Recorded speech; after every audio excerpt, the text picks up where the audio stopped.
સોમનાથમાં જન્માષ્ટમીની પર્વની ધામધૂમથી ઉજવણી કરવામાં આવી હતી। શ્રી કૃષ્ણના અંતિમ લીલા સ્થાન ભાલકા તીર્થ અને દેહોત્સવ તીર્થ ખાતે જન્માષ્ટમીની ભક્તિમય ઉજવણી કરાઈ હતી।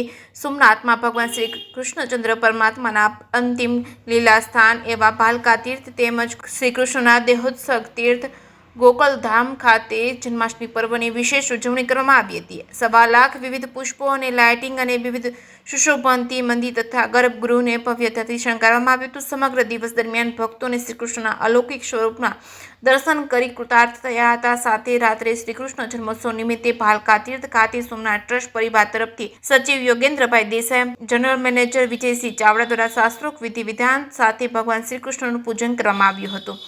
તેમજ ગોકુલધામ તીર્થ ખાતે ચીફ એકાઉન્ટર અજયકુમાર દુબે મહાપૂજા કરી હતી। જે કે ગુજરાતી સાથે મહેશ વાજા, સોમનાથ।